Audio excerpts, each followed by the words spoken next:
तो hello guys, welcome to the new video. इस video में हम स्टार्ट करने जा रहे हैं B+3। ठीक है। यूनिट 5 में दो बहुत ही इंपॉर्टेंट कॉन्सेप्ट्स थे जो मैंने एक पहले ही डिस्कस कर लिया है, दैट इज़ बी ट्री। उसका डिलीशन का रिसोर्स मैंने टेलीग्राम पे डाल दिया है, तो जिन्होंने टेलीग्राम ज्वाइन नहीं किया है वो टेलीग्राम ज्वाइन कर लें। और रही बात B+3 की, वो हम अभी डिस्कस कर रहे हैं, उसका डिलीशन का भी रिसोर्स मैं आपको डाल दूंगा। ठीक है। स्टार्ट करते हैं B+3 से। देखो, B+3 कुछ भी नहीं है, B+3 कुछ भी नहीं है। ठीक है। ये जो प्लस लगा है ना, इसका सिग्निफिकेंस कुछ भी नहीं है। इसका सिग्निफिकेंस यहाँ पे मैंने लिखा है, एवरीथिंग रिमेन्स सेम। ये पढ़ो, everything remains same except for the fact that all the data is stored in the leaf nodes. बस यही एक लाइन है कि जो भी डेटा है ना, all the data is stored in the leaf nodes, बस दैट्स इट। उससे ज्यादा कुछ भी नहीं है ये B+3 में। अब एक पॉइंट और है इधर जो कि बहुत ही ज्यादा इंपॉर्टेंट है, which is anything visible in the internal node is not the data but the pointer to the data. इसका मतलब क्या है? मतलब मैं आपको समझाता हूँ। ये देखो, जैसे मान लो ये क्या है, मेरा एक इंटरनल नोड है। ठीक है। मान लो ऊपर भी एक नोड है और ये एक इंटरनल नोड है। ठीक है। तो इसमें मान लो अगर आपको 20 दिख रहा है और यहाँ पे भी 20 बना हुआ है। ठीक है। यहाँ पे 20 अगर आपको दिख रहा है, ये जो 20 है ना, ये डेटा नहीं है, ये डेटा नहीं है। ये क्या है? ये क्या है? ये पॉइंटर है। ये पॉइंटर है। मतलब समझ लो कि आप रास्ते पे चल रहे हो, रास्ते पे एक पॉइंटर लगा हुआ है कि 20 इस डायरेक्शन में, बस इससे ज्यादा ये कुछ भी नहीं है। और एक पॉइंट और, only a single pointer is needed. एक ही पॉइंटर लगेगा। फॉर एग्जाम्पल, जैसे मान लो यहां पे भी 20 है, यहां पे भी 20 है। देखो, दो जगह 20 दिख रहा है ना, यहाँ पे और यहाँ पे, तो हम ये वाला 20 नहीं कंसिडर करेंगे। ये वाला 20 की जरूरत हमें नहीं है। ठीक है। हटा देंगे, हम हटा देंगे। इतना क्लियर है? तो ये वाला 20 ही सिग्निफिकेंस रखेगा, ये वाले 20 का कोई जरूरत नहीं है। ठीक है। आई होप आपको क्लियर होगा मैंने अभी क्या क्या बोला। ये दो पॉइंट्स अपने दिमाग में फिट कर लेना अच्छे से। ठीक है।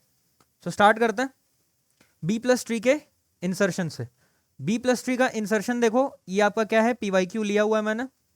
ये आपका मैंने PYQ लिया हुआ है, प्रीवियस ईयर क्वेश्चन है कंप्यूटर इंजीनियरिंग का। ठीक है। AIDS वाले डरेंगे नहीं, उनके लिए भी यही चल जाएगा। ठीक है। आपको ध्यान देना है बस। ऑर्डर क्या लिखा हुआ है, ये पढ़ो। ऑर्डर क्या लिखा हुआ है? ऑर्डर 4। ऑर्डर 4 मतलब M की वैल्यू क्या है? 4। M की वैल्यू क्या है? 4। So max keys in one node कितने हो जाएंगे? 3 M-1। ठीक है। क्लियर है? तो हम स्टार्ट करते हैं इंसर्शन से। इनिशियल सेटअप में आपको फिर से लिखवा देता हूं, नहीं तो आप बोलोगे यार भैया आपने डायरेक्ट स्टार्ट कर दिया। इनिशियल सेटअप कैसा रहेगा? एक नोड लेनी है जिसमें कितने बॉक्सेस रहेंगे? 3 boxes, which would be completely empty. I hope it is clear. Now from here we will be starting this procedure. Correct. So let's start. हमें इंसर्ट कराना है 1, 4 और 7।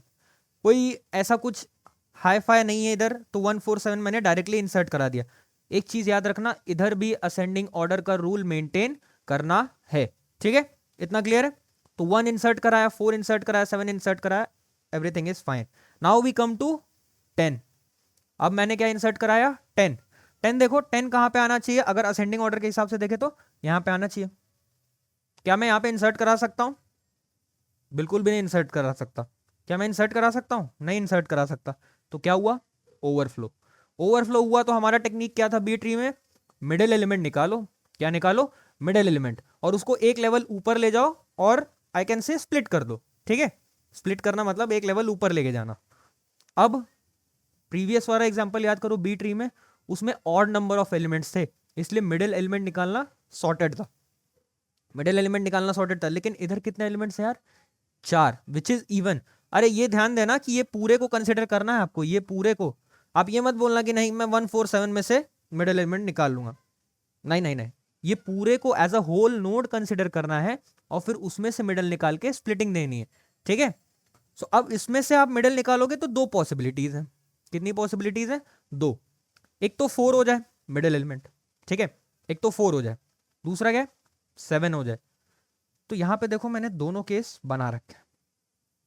यहाँ पे मैंने दोनों केस बना रखे हैं। ये किसी ने कमेंट सेक्शन में मेरे से पूछा था कि अगर ऑड में तो आपने बता दिया, अगर इवन हुआ तो हम क्या करेंगे, ये वाला लें वो वाला लें, कौन सा लें?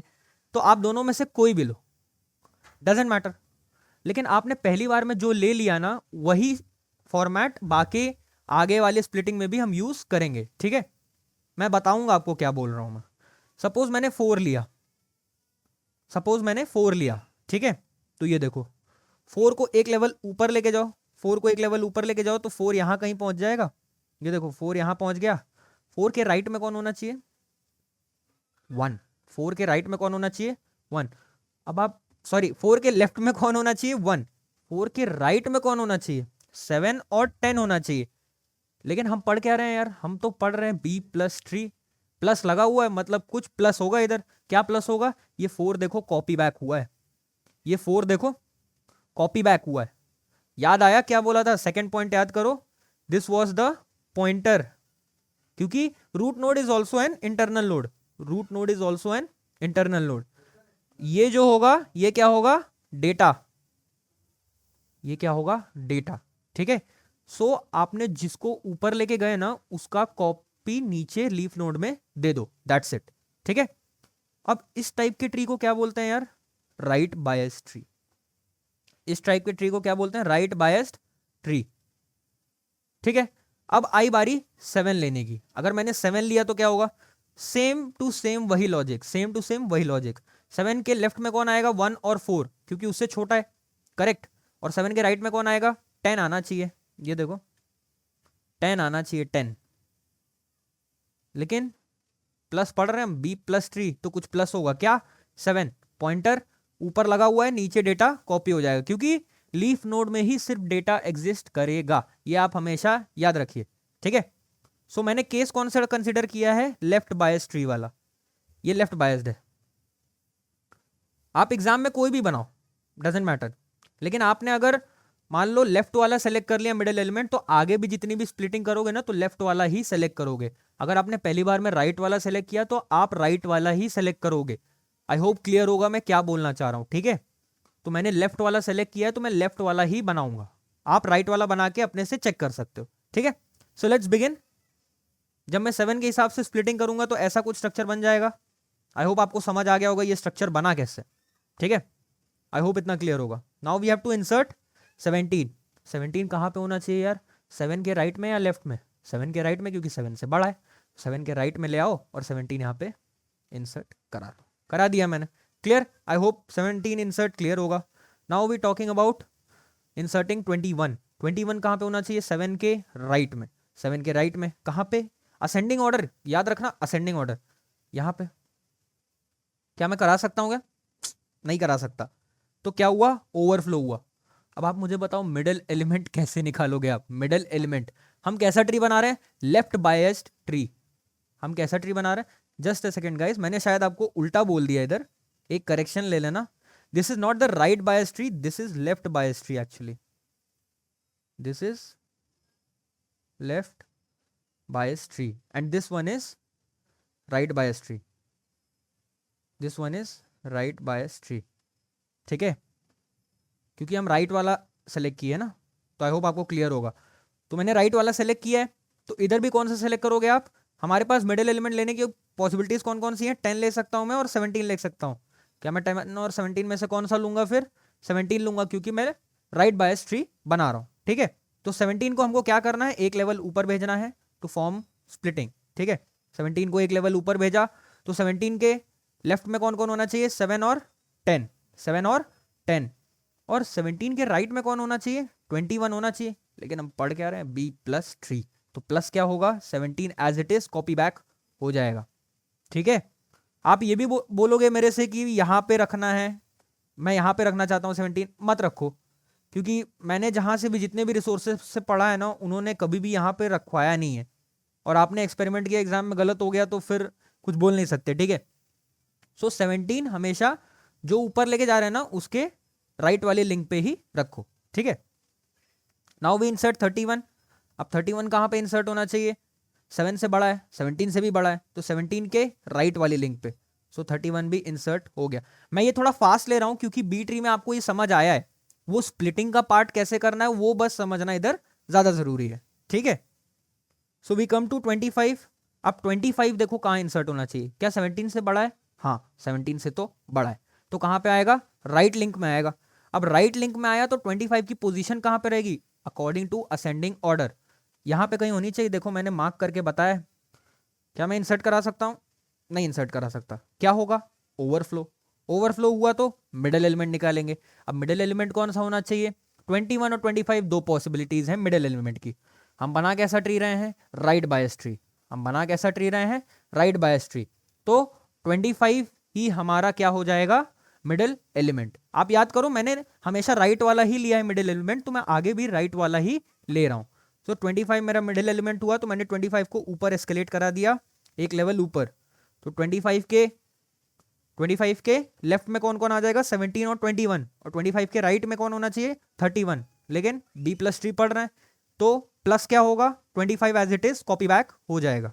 ठीक है, तो ये देखो यहाँ पे 25 कॉपी बैक हो गया। Now we come to 19। 19 कहाँ पे होना चाहिए? 7 से बड़ा है। It's okay. क्या 17 से भी बड़ा है? हाँ 17 से भी बड़ा है। क्या 25 से बड़ा है या छोटा है? 25 से छोटा है। 25 से छोटा होने पे कहाँ पे लिंक, कौन से लिंक में जाना पड़ेगा? 25 के लेफ्ट वाली लिंक पे। ठीक है, सो 25 की लेफ्ट वाली लिंक में लेके गए और 19 को कहाँ पे इंसर्ट कराना चाहिए था? यहाँ पे। मतलब 21 यहाँ पे शिफ्ट हो जाए और 19 यहाँ पे आ जाए और यहाँ 21। तो ये देखो यहाँ पे ऐसा ही कुछ स्ट्रक्चर बनाया है मैंने, ये देखो। ठीक है, क्लियर है। अब हम आते हैं किस पे? 20 पे। 20 कहाँ पे आना चाहिए? 25 से छोटा है तो 25 के लेफ्ट वाली लिंक पे, तो 20 यहाँ कहीं पे आना चाहिए। लेकिन क्या मैं इंसर्ट करा सकता हूँ? क्या नहीं करा सकता। क्या मैं इंसर्ट कराऊं? नहीं करा सकता। तो क्या करना पड़ेगा? स्प्लिटिंग करना पड़ेगा। यहां से आपको ध्यान देने की बहुत ही ज्यादा जरूरत है। अब 20, 17, 19, 20 और 21 में से मिडिल एलिमेंट कौन सा होगा? सबसे बड़ा क्वेश्चन। इसका आंसर है 20 होगा। क्यों 20 होगा? क्योंकि हम कैसा ट्री बना रहे हैं? Right biased tree. ठीक है, तो अब क्या करेंगे? 20 को हम ऊपर एस्केलेट कराएंगे। अब आप 20 को ऊपर एस्केलेट कराओगे तो ऊपर भी तो असेंडिंग ऑर्डर मेंटेन होना चाहिए। ऊपर भी असेंडिंग ऑर्डर मेंटेन होना चाहिए। तो ऊपर ऐसा कुछ स्ट्रक्चर बनना चाहिए क्या? ऐसा कुछ स्ट्रक्चर बनना चाहिए क्या? जी हाँ बनना चाहिए। ये देखो बनाया, ऐसा कुछ स्ट्रक्चर बनना चाहिए। तो 20 के लेफ्ट में कौन कौन होगा? 17 और 19। 20 के राइट में कौन होगा? 21। 20 के राइट में कौन होगा? 21 और B plus tree plus, so hence we'll copy back 21 as it is. लेकिन आप ये देखो ना, यहां पे भी क्या हो रहा है? ओवरफ्लो हो रहा है। क्या हो रहा है? ओवरफ्लो हो रहा है। आप ये मत बोलना कि यार मैंने 20 को ऊपर एस्केलेट कराया ना तो 17 17 7 17 25 था और 20 ऐसा आएगा। नहीं, 20 को पहले अरेंज करा लो, अच्छे से सेट कर दो, फिर आप ओवरफ्लो की कंडीशन चेक करो। ठीक है, तो अब मैंने ओवरफ्लो की कंडीशन चेक की तो ओवरफ्लो हो रहा है। मिडिल एलिमेंट कौन सा होगा अब इस वाले के लिए? अगेन 20 होगा। क्यों? क्योंकि हम बना रहे हैं राइट बायस्ड ट्री, तो राइट वाला ही मेरा क्या? मिडिल एलिमेंट है। ठीक है, तो ये देखो 20 को ऊपर एस्केलेट कराया, 20 को एक लेवल ऊपर लेके जाएंगे स्प्लिट कराने के लिए। तो 20 के लेफ्ट में कौन कौन आएगा? देखो 7 और 17। और 20 के राइट में कौन आएगा? 25। 20 के राइट में कौन आएगा? ये देखो 25 आना चाहिए। और क्या पढ़ रहे हैं हम? सॉरी, 25 के राइट में कौन आना चाहिए? 25। और बी प्लस ट्री पढ़ रहे हैं तो 20 एज इट इज कॉपी होना चाहिए। ठीक है, इतना क्लियर है, इतना क्लियर है। और फिर वही अपना 25 के लेफ्ट में कौन था? 20 और 21। 25 के राइट में कौन था? 25 और 31। ठीक है, आप ये देख लेना कि मैंने 17 के राइट में 17 और 19 को लगाया है। ठीक है, ये ऑब्जर्व करो। यहां पे देखो 20 के लेफ्ट में था, 20 के लेफ्ट में था 17 और 19। लेकिन मैं जब 20 को ऊपर लेके जाऊंगा तो वो लिंक तो बच जाएगी ना, वो लिंक तो बच जाएगी। वो लिंक आप डायरेक्ट अटैच नहीं कर सकते 20 से, तो वो लिंक आपने किससे अटैच कर दी? 17 से। या तो आप 17 के राइट में लगा दो या तो 20 के लेफ्ट में लगा दो, बात तो एक ही है ना। तो आई होप क्लियर होगा। अब यहाँ पे एक चीज और ऑब्जर्व करना, मैंने अभी थोड़ी देर पहले लेक्चर के स्टार्टिंग में ही बताया था कि दो पॉइंटर एग्जिस्ट नहीं करते, दो पॉइंटर एग्जिस्ट नहीं करते। मुझे एक पॉइंटर हटाना है। कौन सा हटाऊंगा मैं? हमेशा याद रखना, इंटरमीडिएट वाला हटाऊंगा। जो लीफ नोड के इंटरमीडिएट में होगा वो हटते रहेंगे। ठीक है, तो ये वाले 20 की हमें जरूरत नहीं है, तो यहां से 20 हट जाएगा। ठीक है, मैं थोड़ा सा कम स्क्रिबल करता हूं। यहां से 20 हट गया तो ऐसा कुछ स्ट्रक्चर बन जाएगा। ठीक है, अब हम 28 इंसर्ट कराएंगे तो 20 के से बड़ा है तो 20 के राइट में जाएंगे, मतलब 25 वाले पे आए। अब 25 से भी बड़ा है तो 25 के भी राइट वाले में आए, तो यहाँ पे 28 को इंसर्ट करा दिया। ठीक है, असेंडिंग ऑर्डर का ध्यान रखना। Now we talk about 42। अब हमें 42 इंसर्ट कराना है, तो अब हमें 42 कैसे इंसर्ट कराना होगा, 20 के राइट में, 20 के राइट में कराया सो 25। अब 25 के भी राइट में, 25 के राइट में आया तो 25, 28, 31 और 42 यहाँ पे आना चाहिए। क्या मैं यहाँ पे करा सकता हूँ? नहीं करा सकता। क्या हुआ? ओवरफ्लो। मिडिल एलिमेंट निकालो। मिडिल एलिमेंट कौन सा होना चाहिए? 31। क्यों? क्योंकि हम बना रहे हैं राइट बायस्ड ट्री। कैसा ट्री बना रहे हैं? Right biased tree. तो 31 मेरा मिडिल एलिमेंट हो गया। अब 31 को क्या करो, एक लेवल ऊपर एस्केलेट करा दो। एक लेवल ऊपर एस्केलेट कराया तो 31 यहाँ पे आ गया। और 31 के लेफ्ट में कौन कौन होगा? 25 और 28। और 31 के राइट में कौन होगा? 42 होगा। कौन होगा? 42। लेकिन हम पढ़ क्या रहे हैं? B+3। हम पढ़ रहे हैं B+3, तो प्लस क्या आ जाएगा? 31 as it is copy back हो जाएगा। अब एक एडिशन इधर, और ये जो जितने भी लीफ नोड्स आपको दिख रहे हैं ना, जितने भी आपको क्या दिख रहे हैं लीफ नोड्स, उनको आप एक लिंक लिस्ट जैसा बना लेना। ये देखो, ये देखो, ऐसा आप हमेशा कनेक्ट कर लेना। ठीक है, ऊपर के डायग्राम्स में भी कनेक्ट कर लेना। मैं ऊपर के डायग्राम्स में भी कनेक्ट कर देता हूं। This would be something like this. तो इससे क्या पता चलता है कि B+3 की दो प्रॉपर्टीज हैं। लीफ नोड में ही हमेशा डेटा रहेगा और लीफ नोड आपस में as a link list connect रहेंगे। ठीक है, यहां पे भी हम कनेक्शन दे देते हैं। ठीक है गाइस, ये मैं करके आपको फाइनल PDF शेयर कर दूंगा टेलीग्राम पे। ठीक है, बहुत ही लेंदी वीडियो हो गई है। डिलीशन वाला रिसोर्स B+3 का आपको टेलीग्राम पे मिल जाएगा। ये यूनिट इतना ही मेरे तरफ से सफिशिएंट है, थ्योरी आप अपने से मैनेज करिए। यूनिट 6 का मैं ट्राई करता हूँ एक वन शॉट बना देने का, जिसमें सारी चीज़ें एक साथ कवर हो जाएं। ठीक है, सो इस वीडियो के लिए इतना ही रखते हैं गाइज, मिलते हैं नेक्स्ट वीडियो में। Till then take care and bye bye.